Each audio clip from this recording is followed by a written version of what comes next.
Здравствуйте, дорогие ученики! Мы сегодня с вами будем рассматривать раздел кинематики. Кинематика рассматривает движение тел без выяснения причин этого движения, то есть кинематике не интересна причина движения, а кинематика больше интересуется вопросами, как именно движется тело. Для того, чтобы понять кинематику, нам нужно будет с вами сначала рассмотреть несколько основных понятий в физике. Первое из них – траектория. Траектория – это мнимый след, который остается после движения тела.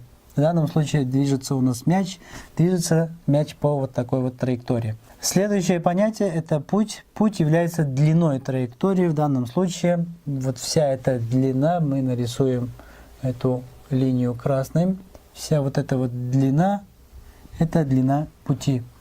Следующее понятие у нас перемещение. Перемещение – это направленный отрезок, который соединяет начальную и конечную точки тела. Путь обычно принято обозначать буквой S, так как путь не имеет направления, путь является скалярной величиной.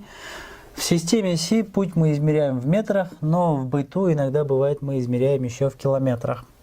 Перемещение у нас направленный отрезок, поэтому у него есть направление, и перемещение соответственно является вектором. Перемещение принято обозначать обычно буквами дельта x, так как дельта показывает нам разницу, то есть разность. Дельта x равен x минус x0. X и x0 – конечные и начальные точки. Перемещение тоже измеряется в метрах, иногда и в километрах. Но разница перемещения от пути в том, что у перемещения всегда есть направление. Рассмотрим на примере. Мальчик находится на расстоянии 4 метров от дома. Через некоторое время после начала движения он находился на 3 метрах по другую сторону от дома. Найдите перемещение мальчика. То есть сначала мальчик находился вот на этой точке, в конечном итоге мальчик находится вот на этой точке. Получается, перемещение идет против направления оси ОХ, поэтому у нас перемещение имеет отрицательный знак. А если по формуле рассчитать, то дельта x получается x минус x0.